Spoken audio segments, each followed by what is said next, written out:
something has to change here because I can't go on this way anymore. And I realised that something was me. I had to change. The answers were not out there. They were within me. I had to find them within me so that I could create the change that I wanted in my life.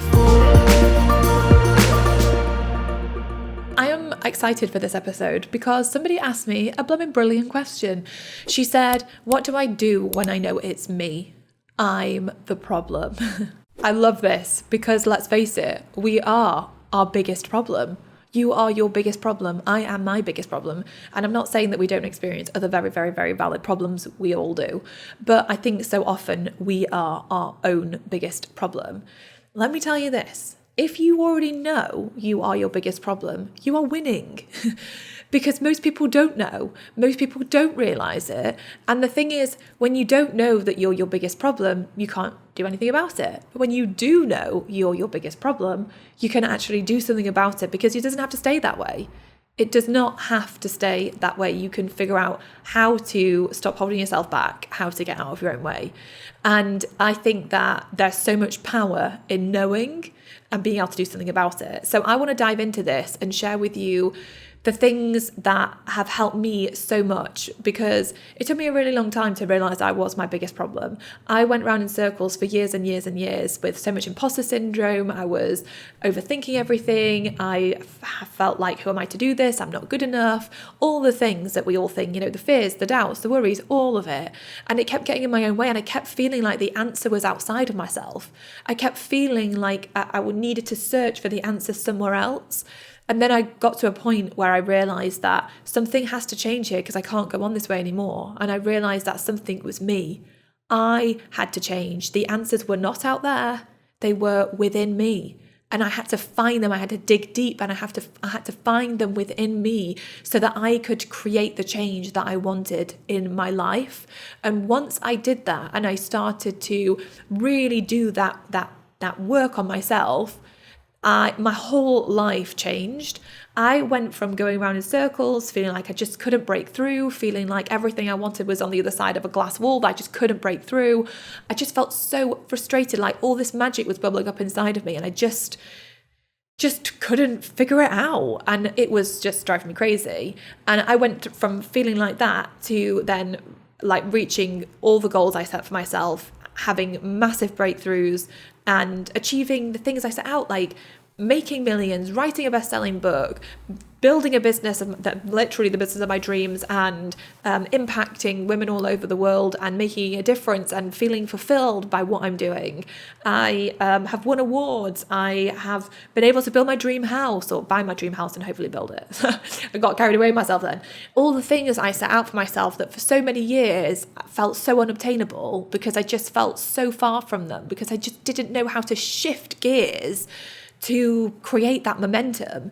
And so I want to share with you how to really do that inner work so that you're not you are still going to be your own biggest problem, but you'll know how to handle yourself. You'll know how to get out of your own way. That's the thing. Like the doubts and the worries and the fears, they don't just disappear. It's just, that you can overcome them and they're not going to hold you back anymore. You're not going to let them hold you back anymore.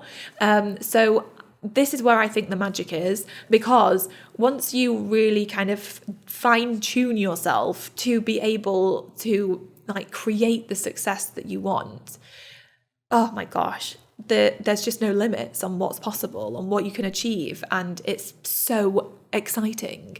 So I want to dive into it. So first things first, just because you have been holding yourself back, you've been getting in your own way, you've been going in circles, doesn't mean that you can't become wildly successful. You 100% can. And it's often just a few subtle shifts that can change everything. So if you know you're your own biggest problem and you're fed up with it and you're frustrated and you're just ready to change, you're ready to get out of your own way, then I want to walk you through some really powerful little exercises that you can do that you might think, oh, this is really insignificant. I promise you it's not. It can really help change things. So the first thing I want you to do is I want you to go and get a journal or a notebook or open up a document on your computer, and I want you to answer this question. How are you the problem? How are you the problem? What are the limiting beliefs that you carry around? What are the crazy beliefs that knock you off track, that make you feel like you're not good enough, that make you feel like you can't do it? What is it that voice tells you? What is it that bubbles up inside of you that makes you feel like you can't do it? What are those doubts, those fears? What is it? What is that big one that keeps getting in your way and holding you back? I want you to write them all down so that you can see them, look them in the eye. What are those crazy limiting beliefs? Write them down. Once you have done that, I want you to go through them and I want you to write a new section explaining to yourself why those limiting, crazy beliefs are absurd. Why are they absurd? And I want you to really think about it from a logical perspective. For example, like if you feel like you becoming a millionaire is absolutely embarrassing and ridiculous and a joke, looking at it and thinking, well, actually, this is absurd because there's absolutely loads of millionaires in the world and they figured out how to do it. So why do I think that I can't figure it out? Like, why am I thinking that low of myself? This is absurd. Like, look at it and think and explain, write down to yourself all the things that bubble up into you that make you realize, God, this is absurd. You know, sometimes I think we're so we're so hard on ourselves and so cruel to ourselves. But if you think about yourself as, you know, even someone else, or you imagine that you're decades in the future, or you're really, really, really, really, really old, and you're looking back at your life, look back through her eyes and ask yourself this question, why is this absurd? And like, as if you look at yourself and you want to wrap yourself in love and you want to empower yourself and you want to cheer yourself on and think from that place, why are those limiting, crazy beliefs absurd? And then I want you to write down, I can do this. I don't have to stay my biggest problem. I can learn how to get out of my own way. I want you to write it down and I want you to believe it. I want you to also write down, I can be my own hero. I can be my own hero. Because you blooming well can, and we're going to get into that as well. But just write that down for now. Then I want you to write down in your journal or in your notebook or wherever the beliefs and thoughts and feelings that are going to empower you to create the success that you want, to have the breakthroughs you want. What are those beliefs? What are those thoughts? What are those feelings? I want you to write them down, and to help you, I'll give you some. I can figure this out. I can learn whatever it is that I need to learn so that I can get better and better. I get one amazing, precious life. So I know it doesn't matter if I mess up and fail or fall on my face. I am here to try and to try and to try. I am here to pursue my dreams and see what's possible and to see how far I can get. I am here to be the truest expression of myself and to live my life fully. And I'm okay if it means I mess up sometimes. I'm okay if it means that I do things imperfectly sometimes. I'm okay to do that and know that I am just trying. I am willing to fail. I am willing to succeed. I am willing to experience it all. I'm not afraid. I'm more afraid of not trying than I am of getting to the end of my life and having failed. So write down whatever comes up in you, but those new beliefs that are going to help you to think, I can do this. So literally for me, one of the biggest beliefs I started to take on, or just almost like a thought, it was almost like a little vision that I had.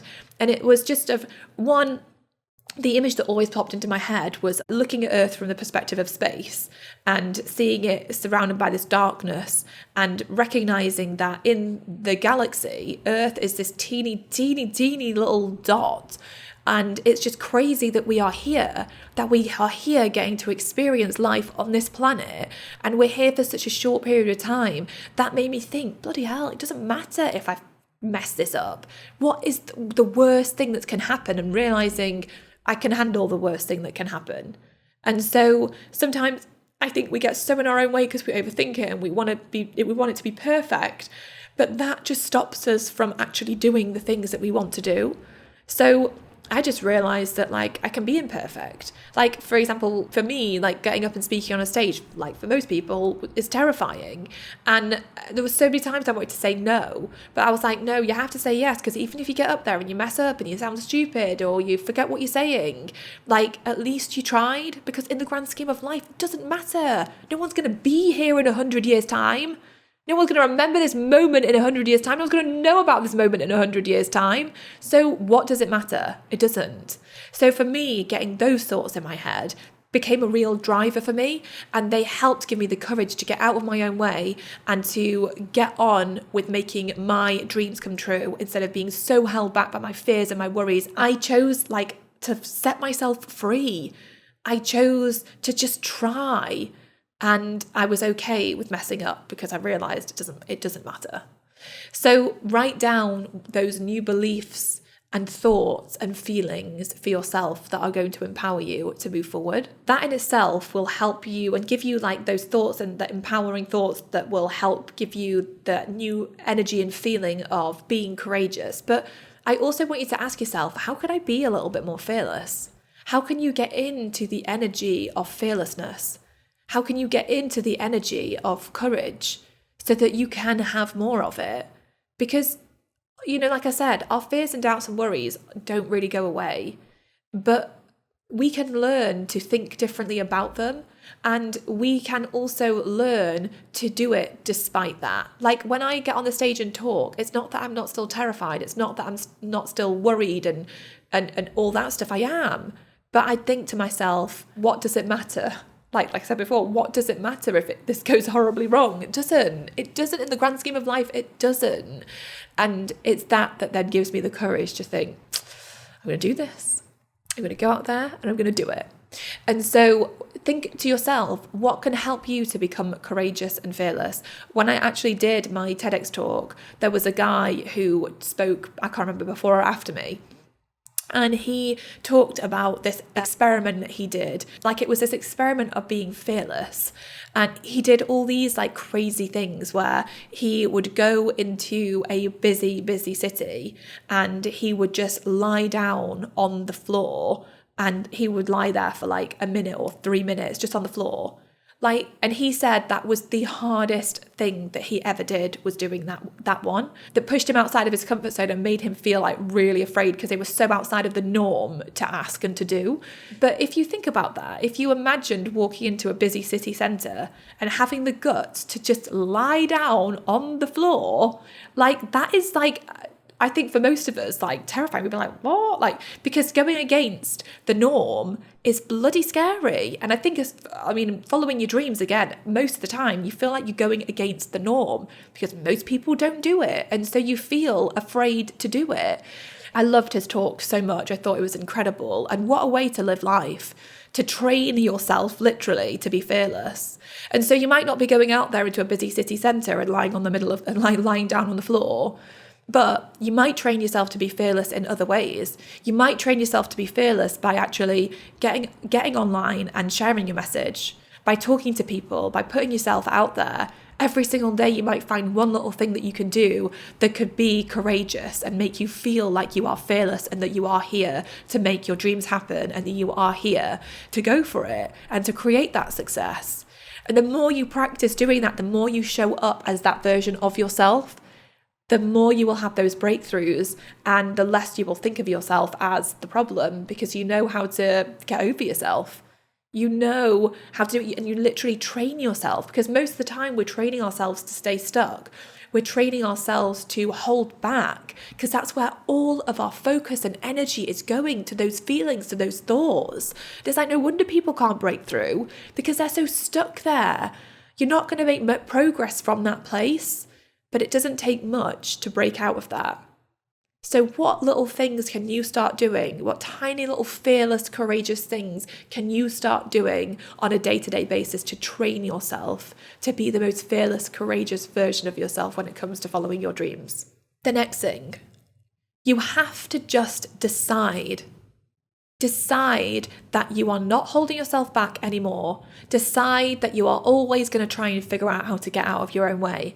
You have to decide that you are going to get a seat at the table and you're not willing to dance around the sidelines anymore. You have to decide that you are the leading lady of your own life, because you are.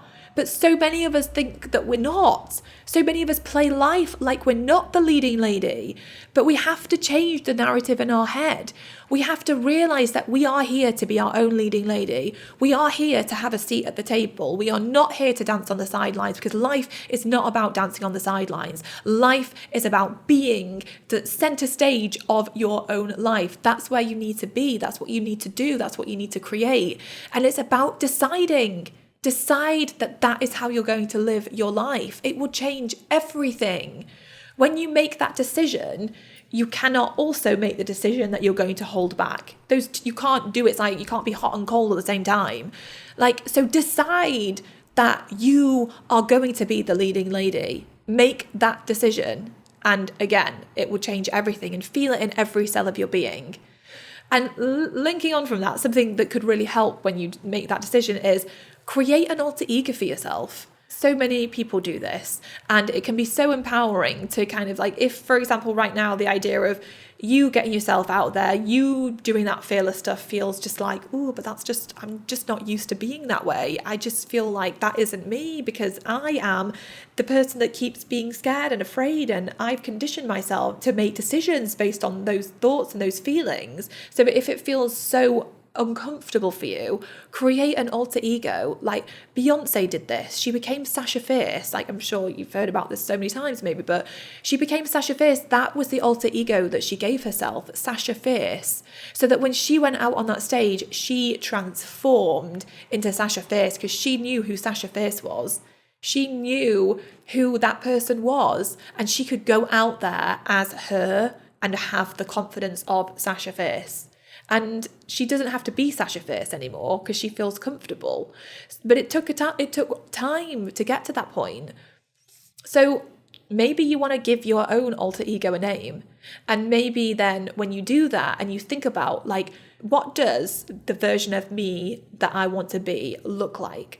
The version of me that is so successful, that is so confident, that is just so wonderful and brilliant and amazing. Who is that version of me? And define her, and then maybe give her a name if you want, and know that you can step into her. You can choose to step into being her whenever you want. And maybe doing it that way will help get you used to being comfortable, being the most fearless, courageous version of yourself in a way that's doable. I've done this so often where I'm not giving myself a name or anything, but I've defined who that version of me is, and I'm no, I'm her. I am her. When I wrote the She Means Business manifesto of who is she, I decided I would step into being her, that person. She is brave, courageous, a real go-getter. She knows what she wants and she knows that she'll make it happen. I step into being that person, and we can all do it. We can all do it. And if you ask yourself, how much would your life change if you did if you did all this stuff? How much would your life change if you got clear on the crazy limiting beliefs that hold you back and get in your own way? How would your life change if you decided to define them as absurd and you really believed that they are actually crazy and limiting? How would your life change if you made the decision that you were not going to stay your biggest problem anymore? How would your life change if you redefined what you believed? And you redefined those thoughts, those beliefs, and you created new ones that were empowering. How would your life change if you decided to become more fearless and courageous every single day and you create that little challenge for yourself? How would it change if you just decided that you were going to be the leading lady of your own life and take control and be courageous? And how would it change if you did create maybe an alter ego for yourself, or you defined that version of you that you know is going to help you to unlock the life that you want to live, and you knew you could step into her? How would your life change? It would change enormously. My life changed enormously when I did those things, because you can have all those crazy messed up thoughts and still be really, really successful, because I still have all those crazy messed up thoughts. But like I said, I do all of these things and I know how to get out of my own way. And it's like learning how to play the game. Like, that's what you need to do, learn to play the game so that you can create the success and the life and the joy and the happiness and the abundance that you want. Like, it's yours for the taking. But like I said, so often we're so tangled up in the doubts and the worries and the fears and I can't do this and I'm not good enough and that person's better than me and I'll never be good enough, people like me can't do it, all that stuff. Whatever it is for you, it's different for all of us. But so often we're so tangled up in that, like we just can't like get to where we want. I mean, it's about, we have to break free from that. Literally, you have to break yourself out of that. And these things can really help you so that you just know, how to deal with yourself. You know how to get the best of yourself or how to make the best of yourself. And that is the most empowering thing ever. So I hope this has been really helpful. Firstly, it would be amazing to hear what are your biggest fears and doubts and worries that get in your own way. For me, it's always that I feel like I'm not good enough. That is the biggest one that I have to work on. I'm not good enough. I'm worried what people think. And then ultimately, I think it comes down to feeling like not like that I won't be loved. And it's just frustrating. And then I just think, well, in 100 years' time, none of us will be here. So what's the matter? So anyway, yeah, let me know. Come and share with me over on Instagram at I am Carrie Green. I would love to hear about it. Yeah, go be the leading lady. Go do it. We can do this. We've got this. All right, I will see you next time for another episode of the She Meets Business Show. Bye.